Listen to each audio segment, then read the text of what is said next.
While everyone was queuing for 2 hours to spend 4 minutes inside something famous, we were based in the French countryside in a part of France called Le Perche, where we had a medieval castle almost entirely to ourselves, where the farmers' market exists purely for the people who live there, where on some days the only other car on the road was a tractor. This is the France that doesn't make it onto the postcards, and honestly, it might be my favorite France yet. We were lucky enough to stay with a friend who lives in the region, which gave us an immediate feeling of being locals rather than tourists. But you don't need to know someone with a house in the French countryside. And this area is so worth the trip that you should start planning now. Chambre d'hôte are your best bet. That's the French version of a bed and breakfast. Family run with breakfast included, and the owners almost always know exactly where locals eat and what's worth your time.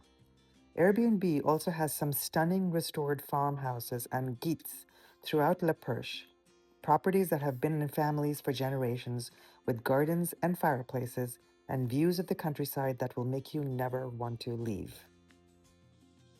Our first stop was the Chateau des Comtes du Perche in Nogent-le-Rotrou.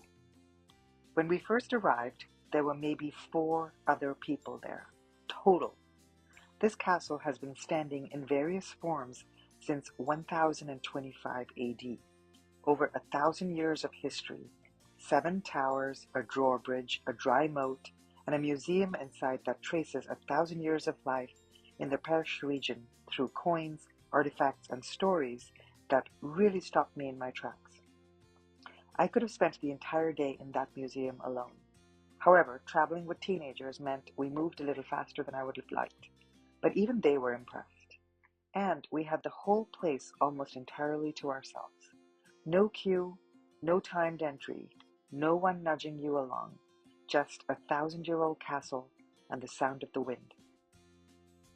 My favorite days started at the Basilique Notre-Dame de Montligeon, a basilica that rises out of the countryside.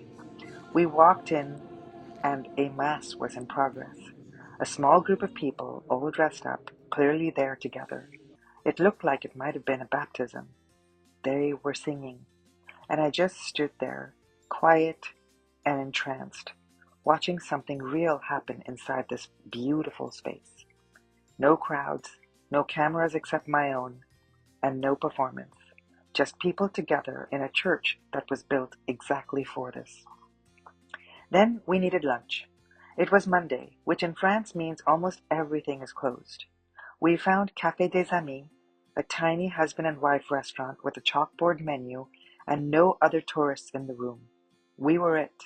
We ordered whatever was on the board, ate really well, and stayed for over 2 hours.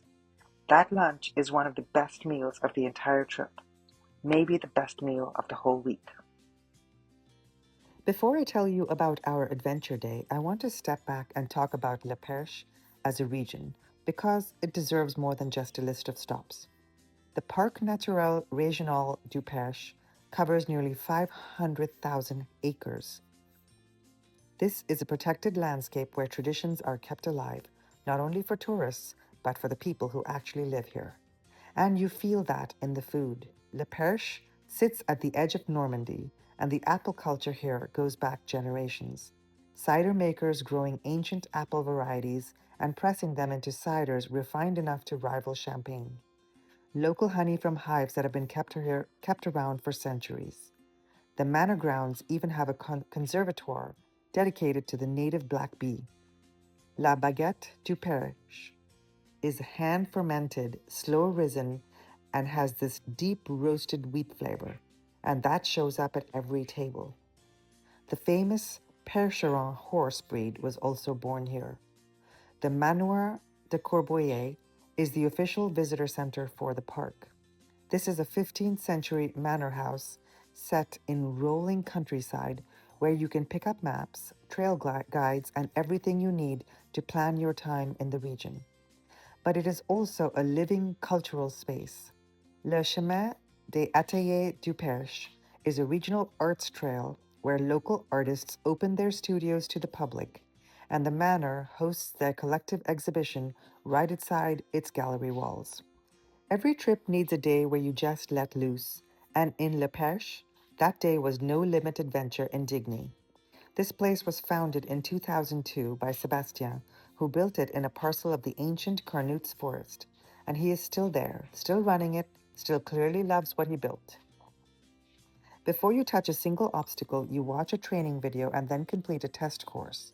Everyone gets to do this with absolutely no exceptions. This is where you prove you know how to clip in and work their safety harnesses correctly. Only then do you get cleared for the trails. It is highly recommended that you buy a pair of their gloves because your fingers or your hands will absolutely get shredded otherwise. The courses are color coded by difficulty across 10 levels from beginner green all the way up to American Ninja Warrior black, which is genuinely extreme. Sebastian and his team assess you throughout the day and direct you to what they think you can handle. My 12-year-old made it all the way to the top. Jason and I got to around level 5 or 6 before we stopped. We had an absolute blast, and we all left with our limbs intact. The park sits inside a forest with incredible history behind it. The ancient Gauls and the Carnutes held their sacred assemblies in these very woods over 2,000 years ago. After days of medieval castles and farmers' markets and slow lunches, this was the exact reset we needed. If you're traveling with teenagers or with anyone who needs to move their body and feel like a kid again, put this on your list. I want to tell you about the night we almost didn't go out. We had been on the road all day and everyone was tired, and Chartres was a 40-minute drive from where we were staying. But we rallied and we went, and we're so glad we did. Chartres en Lumières has been running every year since 2004, and what they have done to the city at night is something quite extraordinary. 21 heritage sites across the Old Town are transformed after dark using video mapping technology. Massive projections that move and shift and tell stories across the facades of buildings that have been standing for centuries. The cathedral alone is worth the entire drive. The main facade runs 2 separate shows on repeat throughout the evening. The first tells the story of how the cathedral was actually built. The second takes you on a journey through every age the building has witnessed. And then on the north side, there's a third projection showing the cathedral as it looked in the 13th century, painted in vivid colors that have long since faded from the stone. We arrived while the town was still winding down for the evening. Shops were closing, locals finishing dinner. It was that quiet in-between hour between the light show finally taking over. We wandered the streets without a map and just let the city reveal itself. That accidental, unhurried hour before we even reached the cathedral that night might have been the best part of the evening. The show runs until 1 in the morning, and the projections repeat so you can just come and go at your own pace, and the whole thing is completely free. No tickets, no timed entry, no reservation. Just walk through the city and follow the light. If you're basing yourself anywhere in Le Perche, Chartres is 40 minutes away, and the 2026 season starts April 11th. So that was our week in Le Perche, and I want to leave you with the thing that stayed with me the most. We were 40 minutes from Paris, 40 minutes from one of the most visited cities on the planet, where people were queuing for hours to spend 4 minutes inside something famous. And we were in a region where the farmers market exists purely for the people who live there, where a 1,000-year-old castle has maybe 5 other visitors, where a Monday lunch at a tiny husband and wife-led restaurant turned into 2 hours we did not want to end. This is what slow travel actually means. Not a slower itinerary, not fewer flights.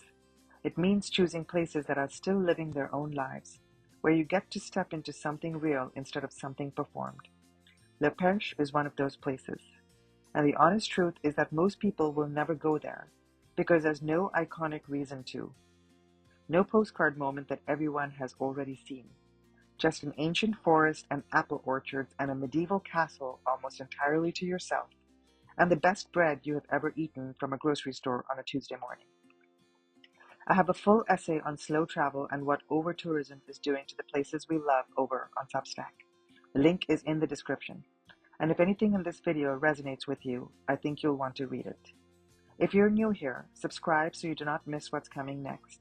And if it gave you the push to actually book the trip to France, go. Just go. You already know it's worth it. If you found this helpful, give it a thumbs up and subscribe for more travel guides. I post new destinations every Thursday at 2 p.m. Remember, we're savoring the world mindfully, one bite at a time. Until next time, keep gallivanting.